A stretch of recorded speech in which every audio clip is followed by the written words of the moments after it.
1997 में एक बुक आई जिसने मार्केट में पूरी धूम मचा दी, रिच डैड पुअर डैड। दोस्तों, रॉबर्ट कियोसाकी जी के द्वारा बताए गए 6 लेसन जो कि दुनिया में किसी भी इंसान को अमीर और कामयाब बना सकते, फिर चाहे वो इंसान कितना भी पढ़ा लिखा क्यों ना हो। तो चलिए ज़्यादा वक्त नहीं बर्बाद करते हुए इस किताब में बताए गए उन 6 इंपॉर्टेंट लेसन जिनके बारे में जानते हैं जो कि दुनिया के किसी भी इंसान को अमीर और कामयाब बना सकते हैं।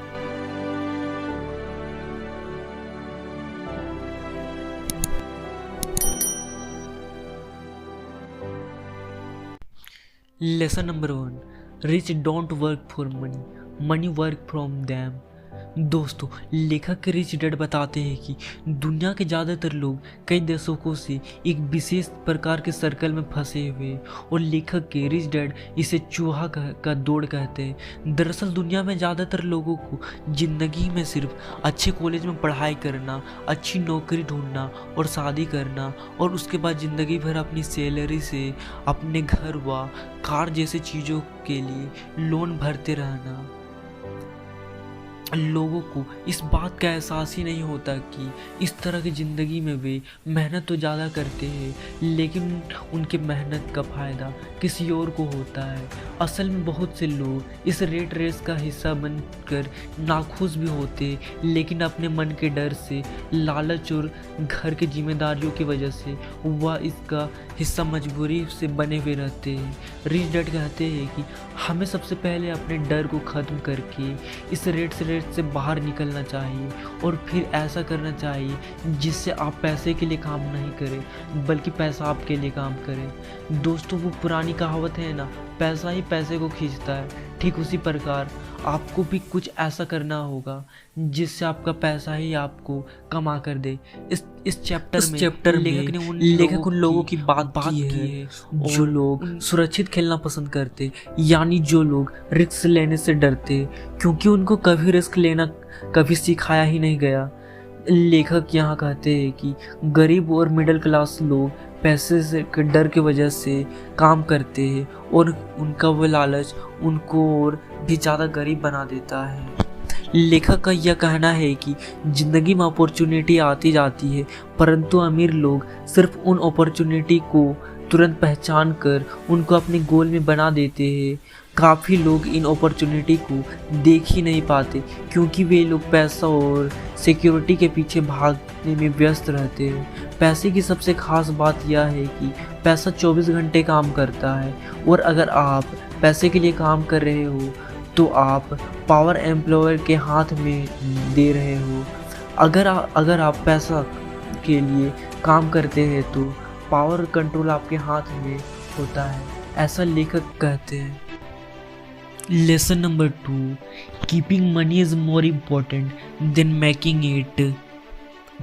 दोस्तों, दुनिया में आपको बहुत से स्पोर्टमैन, सेलिब्रिटी और बहुत से लोग देखने को मिलेंगे जो एक समय में बहुत अमीर हुआ करते थे लेकिन आज उनके पास कुछ भी नहीं है। असल में वे लोग इस तरह से अमीर से गरीब इसलिए हो जाते हैं क्योंकि उनके पास पैसों को समझ नहीं होती, यानी कि उनके अंदर पैसों को मेंटेन और ग्रो करने का हुनर नहीं होता। यहाँ पर लेखक यह कहते हैं कि बिजनेस मीटिंग में चिकागो पर बीच पर उनको बड़े बड़े बिजनेसमैन और इन्वेंटर मिले और उन्होंने उनके साथ मनी डिस्कशन किया। 25 इयर्स के बाद एक स्पोर्ट में बताया गया कि चिकागो पर मिले बड़े बड़े बिजनेसमैन और इन्वेंटर थे जो रिच थे। उनमें से कुछ जेल चले गए और कुछ मर गए और कुछ गरीब रह गए। इन सभी अपॉर्चुनिटी बिजनेसमैन के रिजल्ट से हमें यह सीख मिलती है कि हमें सुरक्षित रहने के लिए पैसों का होना बहुत ज़रूरी है। इसलिए वह यह कहते हैं कि आप चाहे कितना भी पैसा कमा लें, अगर आपके पास मेंटेन करने का स्मार्ट तरीका सही जगह पर इन्वेंट नहीं करते हो तो आप अमीर नहीं बन सकते और ख़ुद को भविष्य में सेव नहीं कर सकते। यहाँ लेखक रॉबर्ट कियोसाकी कहते हैं कि बिना मजबूती नींव के आप बड़ी बिल्डिंग खड़ी करने की कोशिश मत करना।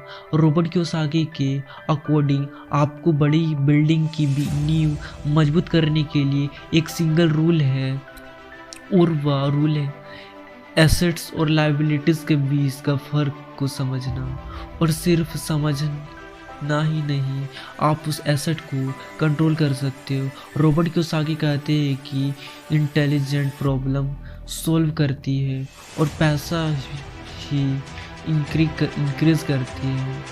इंटेलिजेंट के बिना पैसा जल्दी चला जाता है।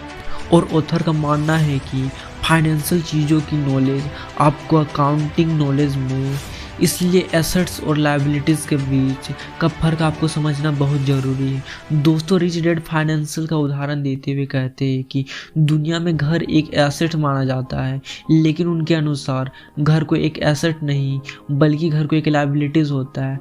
एसेट तो वो होता है जो आपके पैसों को समय के साथ और भी ग्रो कर दे, और लायबिलिटीज़ वो होते हैं जो आपकी जेब से पैसा निकालते हैं। दोस्तों, जब आप घर के मामले में आपको उसकी कई सालों तक ईएमआई चुकानी पड़ती है, जिसके कारण आपकी जेब में पैसा आता नहीं बल्कि आपके जेब से पैसा चला जाता है। रिच डैड सिर्फ उन चीज़ों को एसेट मानते हैं जो आपको घर बैठे पैसा कमा कर देती है, और वे कहते हैं कि अमीर बनने के लिए सिर्फ पैसा कमाना जरूरी नहीं होता, बल्कि कमाए हुए पैसे को ग्रो और मेंटेन करना सबसे ज़्यादा महत्वपूर्ण होता है। Lesson number 3, get in your business along with your job. दोस्तों, दुनिया में जब किसी इंसान को उसके पसंदीदा जॉब मिलती है तो वो पूरी ज़िंदगी उसी जॉब को करने में मन बना लेता है और बिना कुछ सोचे समझे पूरी ज़िंदगी उसी जॉब को करने में बिता देता है।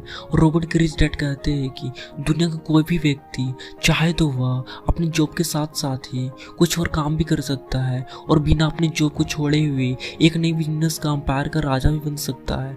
दोस्तों, अब इस बात को समझने के लिए दुनिया की सबसे बड़ी फास्ट फूड कंपनी मैकडॉनल्ड्स के फाउंडर रिक रोक का उदाहरण लेते हैं। अगर हम में से किसी इंसान से यह प्रश्न पूछा जाए कि रिक रोक किस बिजनेस से पैसा कमाते हैं, तो हम में से अधिकतर लोगों का जवाब होगा फास्ट फूड बिजनेस से पैसा कमाते हैं। दोस्तों, असल में रिक रोक जी का मुख्य व्यवसाय मैकडॉनल्ड्स नहीं बल्कि रियल एस्टेट है और वे रियल एस्टेट से ही अधिकतर पैसा कमाते हैं। मैकडॉनल्ड्स के बिजनेस का बड़ा करते करते वे आज दुनिया के अंदर रियल एस्टेट का एक बहुत बड़ा अपॉर्चुनिटी खोल लिए, यानी कि फास्ट फूड को बिजनेस करते करते वह रियल एस्टेट में एक ऐसा साम्राज्य खड़ा कर लिए है जो उन्हें आज सच में अमीर बनाता है। इसी तरह आम आदमी भी ऐसा एसेट और सोर्स ऑफ इनकम को क्रिएट कर सकता है जो उसे पैसा कमा कर देंगे। लेखक ने यह भी बोला है कि इंडिविजुअल को सक्सेसफुल होना है तो उसे अपने खुद के बिजनेस पर ध्यान देकर खुद के बॉस बनने पर फोकस करना चाहिए और खुद के बिजनेस को बढ़ाना चाहिए। Lesson number 4, tax are only for middle class and poor. इस लेसन में ऑथर टैक्स का इतिहास बताते हैं। टैक्स की शुरुआत अमीर और गरीब लोगों के बीच गैप को खत्म करने के लिए हुई थी। अमीरों पर टैक्स लगाया जाए और उन पैसों से गरीबों की सुविधाओं के लिए खर्च किया जाए, पर बाद में मध्यवर्गीय लोगों पर भी टैक्स लागू हो गया। पर अब सिर्फ सरकारी खाते पर जो ज़्यादा टैक्स जाता है मध्यवर्गीय लोगों से ही जाता है। अमीर लोग अपनी सूझबूझ और चतुराई से टैक्स देने से बच जाते हैं। अमीर पहले काम करता है फिर खर्च करता है, अगर कुछ बच जाता है तब वो टैक्स पे करता है। पर मिडिल क्लास और अपर मिडिल क्लास के लोग पहले कमाते हैं फिर टैक्स भरते हैं और फिर जो बचता है उसे खर्च करते हैं। Lesson number 5, the rich invent money. दोस्तों, इस चैप्टर में लेखक कहते हैं कि रियल लाइफ में स्मार्ट इंसान आगे नहीं बढ़ता बल्कि बोल्ड इंसान आगे बढ़ जाता है। उनका कहना है कि हर एक इंसान टैलेंट के साथ पैदा होता है लेकिन सेल्फ डाउट और डर भी होता है। यहाँ लेखक कहते हैं कि जरूरी नहीं कि एजुकेटेड और स्मार्ट इंसान ही आगे बढ़ता है बल्कि वो बोल्ड एजुकेटेड इंसान भी आगे बढ़ जाता है। कभी भी लोग फाइनेंशियली आगे बढ़ने के लिए नहीं बढ़ पाते भले उनके पास खूब सारा पैसा क्यों ना हो, क्योंकि वे लोग अपॉर्चुनिटी को पहचान नहीं पाते। उनमें से ज़्यादातर लोग कुछ होने का वेट करते हैं। लेखक कहते हैं कि कुछ लोग खुद को क्रिएट करते हैं, उसके लिए ज़िंदगी भर वेट करने की लिए ज़रूरत नहीं है। वे कहते हैं कि पैसों के साथ भी ऐसा सेम कैसे उनका वेट नहीं करना चाहिए बल्कि उन्हें क्रिएट किया जा सकता है। ये दुनिया की हर रोज़ आपको अपॉर्चुनिटी देती है, पर बहुत बार हम उस अपॉर्चुनिटी को देख नहीं पाते। लेखक कहते हैं कि ग्रेट अपॉर्चुनिटी खुली आंखों से नहीं बल्कि खुले दिमाग में देखी जाती है। ऑथर का ज़्यादातर इंटेलिजेंट लोगों को हाइकर करने के लिए इनकरेज करते हैं क्योंकि दूसरों की नॉलेज को यूज़ करके खुद की नॉलेज को बढ़ाई जा सकती है और उन लोगों के लिए कुछ किया जा सकता है जिसके पास नॉलेज नहीं है। Lesson number 6, rich learn all the time and now how to sell. America में ना जाने ऐसे कितने आदमी होंगे जो मैकडॉनल्ड्स के प्राइस में ही उसे बहुत अच्छा मैकडॉनल्ड्स बनाकर बेचते होंगे, लेकिन आपने किसी आइडियाज़ को बड़े स्तर पर कैसे बेचा जाए ये सब उन लोगों को पता नहीं होता, तभी तो वो मैकडॉनल्ड्स से भी अच्छा बर्गर बनाने की वजह से के बाद भी उनको सिर्फ लिमिटेड एरिया तक ही वो बेच पाते हैं, जबकि मैकडॉनल्ड्स कंपनी पूरी दुनिया के अंदर किसी भी लिमिट पे अपने बर्गर को बेचता है। इस लेसन में लेखक हमें इस बात को समझाने की कोशिश कर रहे हैं कि अमीर लोग हमेशा नई चीज़ें और नई स्किल्स को सीखने में कभी बंद नहीं करते, और इसी तरह की आदत की वजह से उनके पास हमेशा आइडियाज़ या और अपने प्रोडक्ट को बड़े लेवल पर कैसे बेचा जाए ये सब पता होता है।